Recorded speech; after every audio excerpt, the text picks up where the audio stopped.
राधे राधे।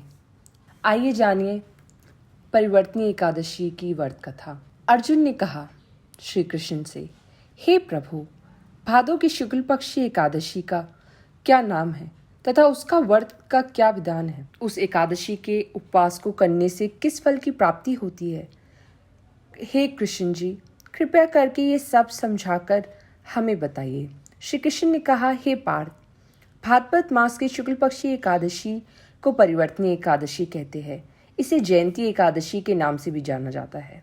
इस एकादशी की कथा के सुनने मात्र से ही सभी पापों का नाश हो जाता है और मनुष्य स्वर्ग का अधिकारी बन जाता है।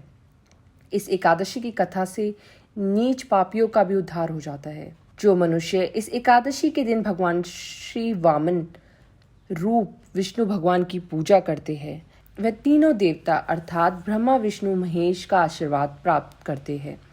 हे पार्थ, जो मनुष्य इस एकादशी का उपवास करते हैं उन्हें इस संसार के सभी सुख प्राप्त होते हैं। इस एकादशी के दिन भगवान विष्णु करवट बदलते हैं, इसलिए इसे परिवर्तनी कहा जाता है।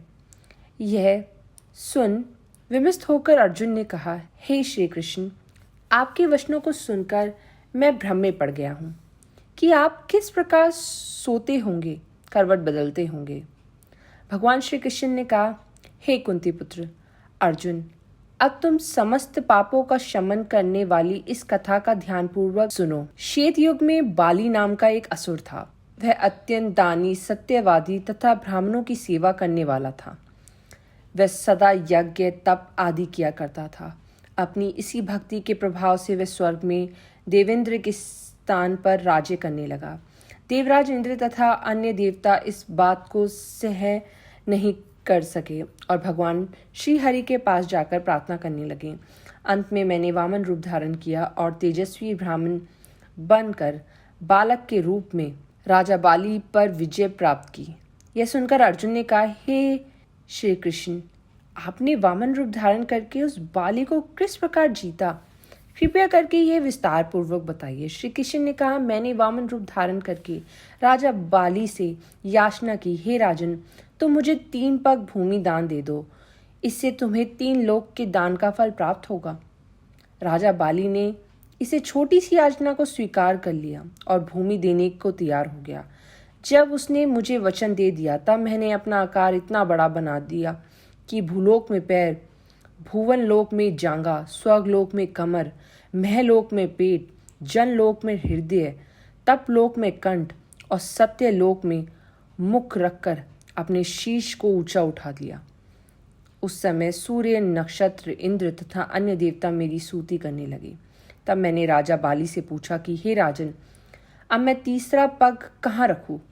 इतना सुनकर राजा बाली ने अपना शीश नीचे कर लिया। तब मैंने अपना तीसरा पग उसके शीश पर रख दिया और इस प्रकार देवताओं के हित के लिए मैंने अपने उस असुर भक्त को पाताल लोक में पहुंचा दिया। तब मुझसे विनती करने लगा। मैंने उससे कहा कि हे बाली, मैं सदैव तुम्हारे साथ रहूंगा। भादों के शुक्ल पक्ष की परिवर्तनी नामक एकादशी के दिन मेरी एक प्रतिमा राजा बाली के पास रहती है और एक क्षीर सागर में शेषनाग पर शासन करती रहती है। इस एकादशी को विष्णु भगवान सोते हुए करवट बदलते हैं। इस दिन त्रिलोकी नाथ श्री विष्णु भगवान की पूजा वामन रूप में की जाती है। इसमें चावल और दही सहित चांदी का दान दिया जाता है। इस दिन रात्रि को जागरण करना चाहिए। इस प्रकार उपवास करने से मनुष्य सभी पापों से मुक्त होकर स्वर्गलोक को जाता है। जो मनुष्य पापों को नष्ट करने वाली इस एकादशी व्रत की कथा सुनते हैं उन्हें अश्वमेध यज्ञ की फल की प्राप्ति होती है। इस कथा का सार, इस कथा से हमें ये सार प्राप्त होता है कि दान करने के उपरांत मनुष्य को कभी भी अभिमान नहीं करना चाहिए।